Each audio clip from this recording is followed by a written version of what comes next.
তো আজকে আমরা এসেছি সুদূর বরিশাল থেকে এই মাইকেল মধুসূদন দত্তের যে বাসভবন ছিল যশোরের, সেই বাসভবন এবং ঘরবাড়ি, কপোতাক্ষ নদ সব কিছু দেখার জন্য। চলুন, আজকে আমরা এখানে এসেছি কিছুক্ষণ পূর্বে। আপনারা স্ক্রিনে যে জায়গাটা দেখতে পাচ্ছেন এটি হচ্ছে মাইকেল মধুসূদন দত্তের সেই পুরনো স্মৃতিজড়িত বাড়িটি, এবং আমরা আজকে এখানে এই ভিডিওতে তার বাড়ি ঘর এবং তার পুরনো আসবাবপত্র এবং কপোতাক্ষ নদ সহ যাবতীয় সব কিছু আমরা আশেপাশের দেখব এবং জানবো। চলুন আমরা দেখতে থাকি এবং এই সম্পর্কে কিছু তথ্য জানতে থাকি। মাইকেল মধুসূদন দত্ত একজন এমন কবি ছিল বাংলাদেশের আলোচিত এবং মহাকবি বা নাট্যকার হিসাবে আমরা পরিচিত তার সাথে।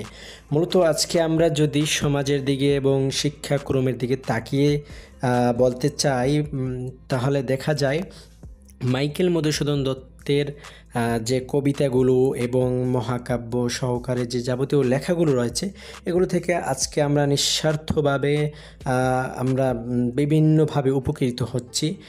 সরকারিভাবে, প্রাতিষ্ঠানিকভাবে, অপ্রাতিষ্ঠানিকভাবে বিভিন্নভাবে মানুষ আজও এই লেখাগুলো পড়ে, স্মরণ করছে এবং শিক্ষা অর্জন করার জন্য চেষ্টা করতেছে এবং সামনে করবে। আসলে আমাদের এখান থেকে অনেক কিছু শিক্ষার আছে। তো আমরা এখন মাইকেল মধুসূদন দত্তের বাড়িতে আছি। আসলে মাইকেল মধুসূদন দত্তে আমাদের জন্য অনেক কিছু ভালো করে গিয়েছেন। যদিও সে মুসলমান ছিল না, তারপরও তার লেখনী দিয়ে আজও মানুষ উপকৃত হচ্ছে, আমরা উপকৃত হচ্ছি। মাইকেল মধুসূদন দত্ত তিনি একজন বাঙালি মহাকবি ও নাট্যকার। মাইকেল মধুসূদন দত্ত ছিলেন 19 শতকের অন্যতম শ্রেষ্ঠ বাঙালি কবি ও নাট্যকার। হিন্দু কলেজে পড়াশোনা করার সময় মধুসূদন দত্ত প্রথম কাব্যচর্চা শুরু করেন। তাকে বাংলার নবজাগরণ সাহিত্যের অন্যতম পুরোধা ব্যক্তিত্ব মনে করা হয়।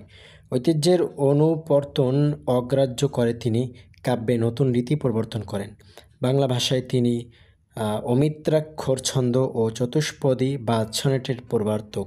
মাইকেল মধুসূদন দত্তের যে বাড়িটি আছে এটি হচ্ছে যশোরের কেশবপুর উপজেলার সাগরদাড়ি গ্রামে আমরা এসেছি। আপনারা যে কোনো কেউ যদি চান যশোর শহর থেকে বাস যোগে আপনারা কেশবপুর উপজেলায় আসবেন। কেশবপুর নেমে বাস থেকে যে কোনো একটা মোটরসাইকেল অথবা তেল চালিত যে কোনো অটোরিকশা ভ্যান চড়ে আপনারা সাগরদাড়িতে আসবেন। সাগরদাড়ি গ্রামে, সাগরদাড়িতে আসলেই আপনারা যে কোনো আপনাদেরকে দেখিয়ে দেবে যে মাইকেল মধুসূদন দত্তের বাড়ি কোনটি। সাগরদাড়ি আসলেই কাছেই পাশেই অবস্থিত এই মহাকবির যে ঘরবাড়ি রয়েছে সেগুলো আপনারা মাত্র 20 টাকার টিকিটের মাধ্যমে সারাদিন এখানে বসে উপভোগ করতে পারবেন। আসলে আমরা এখন আছি তার যে ঘর আছে মাইকেল মধুসূদন দত্তের পুরানো স্মৃতিজড়িত যে আসবাবপত্র সেগুলো দেখতেছি।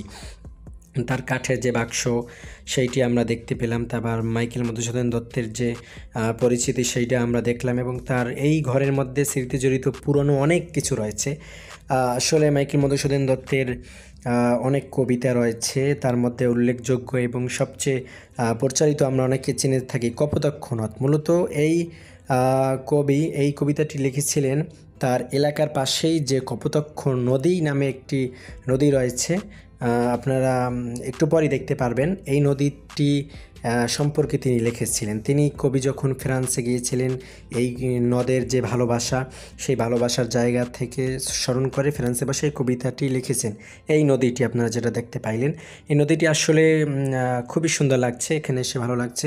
কবি এই নদ সম্পর্কে লিখেছিলেন যে সতত হে নদ তুমি পড়ো মোর মনে, সতত তোমার কথা ভাবি এ বিরলে, সতত যেমনই লোক নিশার স্বপনে শোনে মায়া যন্ত্রধ্বনি, তব কলকলে জুড়াই এ কান আমি ভ্রান্তির ছলনে, বহু দেশ দেখিয়েছি বহু নদ তলে।